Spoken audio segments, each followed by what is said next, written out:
Shri R V Babu, ഇപ്പോൾ doctor Mohan Varghese ചൂണ്ടിക്കാണിച്ചതുപോലെ നമ്മൾ ഈ വടക്കുകിഴക്കൻ മേഖല അങ്ങേയറ്റം ശ്രദ്ധ ചെലുത്തേണ്ട ഒരു ഏരിയയാണെന്ന് പറഞ്ഞു വെച്ചു.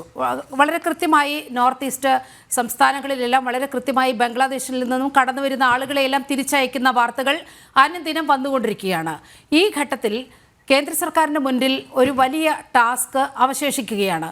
കാരണം ഈ സംസ്ഥാനങ്ങളിലേക്ക് വോട്ടർ ലിസ്റ്റിൽ പലരും അനധികൃതമായി കടന്നുകൂടിയിട്ടുണ്ട്. ലക്ഷങ്ങളാണ് ഇത്തരത്തിൽ ബംഗ്ലാദേശി പൗരന്മാരായാലും ഈ റോഹിംഗ്യൻസ് ആയാലും ഇത്തരത്തിൽ ഈ വോട്ടർ പട്ടികയിലൊക്കെ കടന്നുകൂടുന്ന ഒരു സാഹചര്യം ഉണ്ടായത്.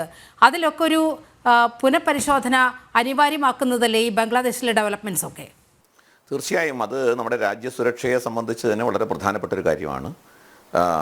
ഇപ്പോൾ ആ ഒരു ആവശ്യം ഉന്നയിക്കാൻ ഇപ്പോൾ ഇവിടെ നേരത്തെ മുസ്ലിം ലീഗിൻ്റെ പ്രതിനിധിയൊക്കെ സംസാരിച്ചല്ലോ. ഞാൻ പറയുന്നത് മുസ്ലിം ലീഗ് ആവശ്യപ്പെടുമോ, ഔദ്യോഗികമായിട്ട് ആവശ്യപ്പെടുമോ ബംഗ്ലാദേശിൽ നിന്നുള്ള അനധികൃത പൗരന്മാരെ പുറത്താക്കണം എന്ന് മുസ്ലിം ലീഗ് ആവശ്യപ്പെടുമോ? ഞാൻ അവരെ വെല്ലുവിളിക്കുകയാണ്. അങ്ങനെ ഒരു ആവശ്യം സാദിഖ് അലി ശിഹാബ് തങ്ങൾ മുസ്ലിം ലീഗ് ഔദ്യോഗികമായി പുറത്തിറക്കട്ടെ. ബംഗ്ലാദേശിൽ നിന്നുള്ള അനധികൃത പൗരന്മാരെ കണ്ടെത്തി അവരെ പുറത്താക്കണം, കേരളത്തിൽ നിന്നടക്കമുള്ള ബംഗ്ലാദേശി പൗരന്മാരെ പുറത്താക്കണം എന്നൊരാവശ്യം മുസ്ലിം ലീഗ് ഉന്നയിക്കട്ടെ. പക്ഷേ അത്തരത്തിൽ കോൺഗ്രസ് ഉന്നയിക്കുമോ, മുസ്ലിം ലീഗ് ഉന്നയിക്കുമോ? അങ്ങനെ ഉന്നയിക്കില്ല. അങ്ങനെ ഒരു നടപടികൾ നുസ്രത്ത് എന്തോ പറഞ്ഞല്ലോ, പറഞ്ഞിരുന്നോ?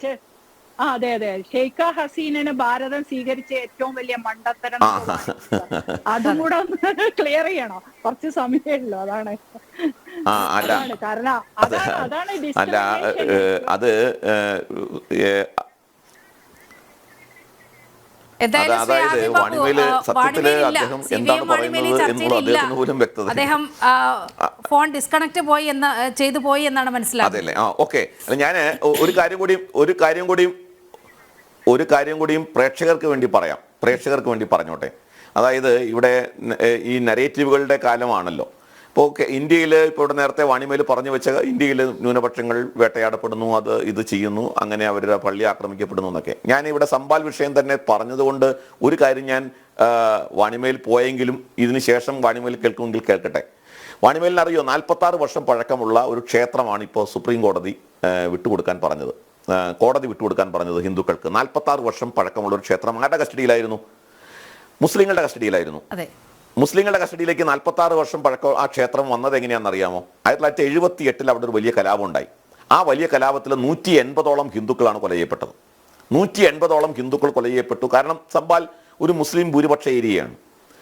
അവിടെ നടന്ന കലാപത്തിൽ അതിനെ തുടർന്ന് അവിടുത്തെ ഹിന്ദുക്കൾ ആ പ്രദേശം വിട്ടു പോയി. അവരുടെ വീടും കൂടും ഉപേക്ഷിച്ചു പോയി. പൂർണ്ണമായി അവിടുത്തെ ക്ഷേത്രവും വീടുകളൊക്കെ അടക്കം മുസ്ലിം ഡൊമിനൻസിന്റെ കീഴിലായി.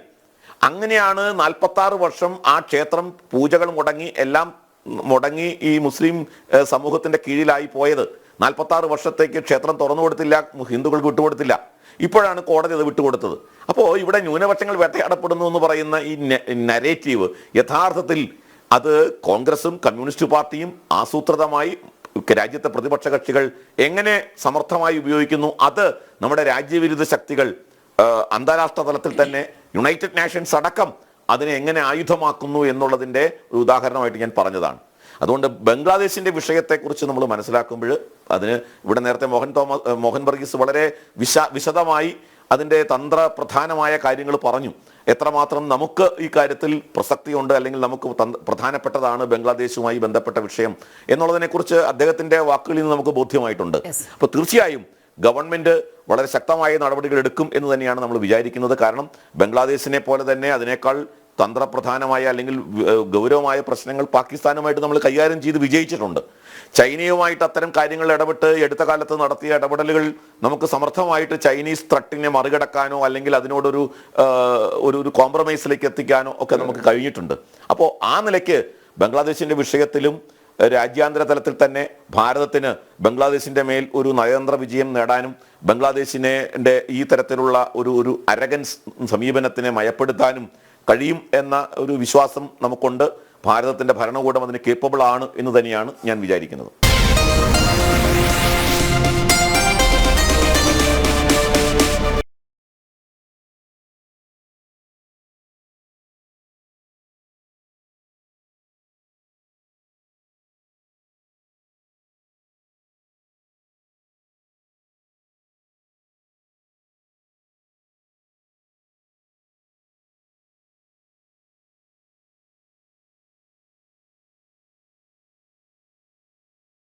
ശ്രീ CVM, ഇവിടെ RV ബാബു പറഞ്ഞു വെച്ച ഒരു ചോദ്യം, അങ്ങ് രാജ്യസുരക്ഷയെക്കുറിച്ചൊക്കെ സംസാരിച്ചു. ഇവിടെ നോക്കൂ, ഇവിടെ അഭയാർത്ഥികളായി ഇവിടെ കുടിയേറിയിരിക്കുന്ന വോട്ടേഴ്സ് ലിസ്റ്റിൽ പേര് അടക്കം വന്നിരിക്കുന്ന റോഹിംഗ്യകളെയും അതുപോലെ ബംഗ്ലാദേശ് പൗരന്മാരെയും ഒക്കെ പുറത്താക്കാൻ അത്തരമൊരു ആവശ്യം ലീഗ് മുന്നോട്ട് വയ്ക്കുമോ? രാജ്യസുരക്ഷയാണല്ലോ നമുക്ക് വലുത്. രാജ്യത്തിന്റെ സുരക്ഷ ബാധിക്കുന്ന ഏത് പ്രവൃത്തിയെയും മുസ്ലിം ലീഗ് എതിർക്കും. രാജ്യത്തിന്റെ അഖണ്ഡത കാത്തുസൂക്ഷിക്കാൻ പര്യാപ്തമായ പ്രവർത്തനങ്ങളാണ് ഞങ്ങൾ നടത്തിക്കൊണ്ടിരിക്കുന്നത്. അതിനെതിരെ വരുന്ന ഏത് ശക്തിയായാലും അതിനെ ചെറുത് തോൽപ്പിക്കേണ്ടതാണ്, പുറന്തള്ളപ്പെടേണ്ടതാണ്.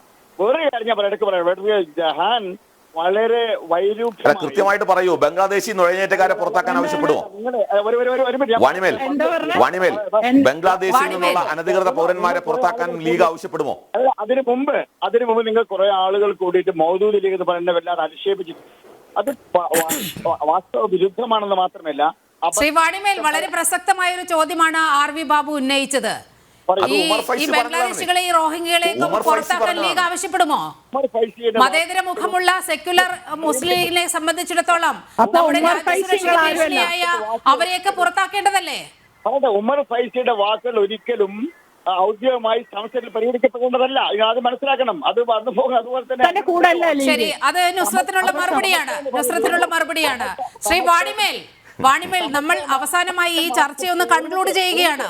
രാജ്യസുരക്ഷയ്ക്ക് ഭീഷണിയാവുന്ന ഇത്തരം ബംഗ്ലാദേശി റോഹിംഗ്യൻ അഭയാർത്ഥികളെയൊക്കെ നമുക്കൊന്ന് പുറത്താക്കേണ്ടേ രാജ്യത്ത് നിന്നും? അതിൽ ഒന്നോ രണ്ടോ ആളുകൾ പറയുന്നത് സമസ്തക്ക് ബാധകമല്ല. ഇനി പറഞ്ഞോളൂ എന്നാ പറയൂ. വീണ്ടും സമസ്തയിൽ നിൽക്കുകയാണ് ശ്രീ വാണിമേൽ. അങ്ങയുടെ ഒരു വിഷമം മനസ്സിലാകുന്നുണ്ട്. ഇക്കാര്യത്തിൽ മറുപടി പറയാനുള്ള വിഷമം മനസ്സിലാകുന്നുണ്ട്. നുസ്രത്തിലേക്ക് പോവുകയാണ് അവസാനമായിട്ട്. നുസ്രത്ത്, ഇത്തരത്തിൽ കേരളത്തിൽ പോലും ഇപ്പൊ ഈ പെരുമ്പാവൂരൊക്കെ കേന്ദ്രീകരിച്ച് എത്രമാത്രം ബംഗ്ലാദേശികളാണ് നമ്മുടെ ഈ രാജ്യത്ത്, നമ്മുടെ ഈ സംസ്ഥാനത്ത് വന്നുകൊണ്ട് വോട്ടേഴ്സ് ലിസ്റ്റിൽ ഇടം നേടുകയും ഇവിടുത്തെ പൗരന്മാരായി ജീവിക്കുകയും ചെയ്യുന്നൊരു സാഹചര്യമൊക്കെ നമ്മുടെ കൺമുന്നിലുണ്ട്. വളരെ കൃത്യമായ ഒരു കേസ് വരുമ്പോൾ, ഒരു റെയ്ഡ് വരുമ്പോഴാണ് ഇവർ യഥാർത്ഥത്തിൽ ആരാണ് എന്നുള്ള കാര്യങ്ങളൊക്കെ നമ്മുടെ മുന്നിൽ വെളിവാക്കപ്പെടുന്നത്. ഇടത് വലത് മുന്നണികൾക്ക് കൃത്യമായ ഒരു ഇച്ഛാശക്തി ഇക്കാര്യത്തിൽ ഉണ്ടാകേണ്ടതല്ലേ? നമുക്ക് വേണ്ടാത്ത ആളുകളെ ഈ നാട്ടിൽ നിന്നും പുറന്തള്ളാനുള്ള ഒരു ഇച്ഛാശക്തി ഇടത് വലത് മുന്നണികൾക്ക് ഉണ്ടാകേണ്ടതല്ലേ? നുസ്രത് ജഹാൻ, ബംഗ്ലാദേശികളായാലും പാകിസ്ഥാനികളായ ഇന്ത്യയിൽ വന്ന് താമസിച്ചിട്ട് ശ്രീ വാണിമേൽ, അങ്ങയോട് ചോദിച്ചപ്പോൾ അങ്ങ് മറുപടി പറയുന്നില്ല. ഇത് കൺക്ലൂഡിംഗ് പോയിന്റിലേക്ക് പോവുകയാണ്. നുസ്രത് ജഹാൻ മറുപടി പറയും. ഏകപക്ഷീയമായി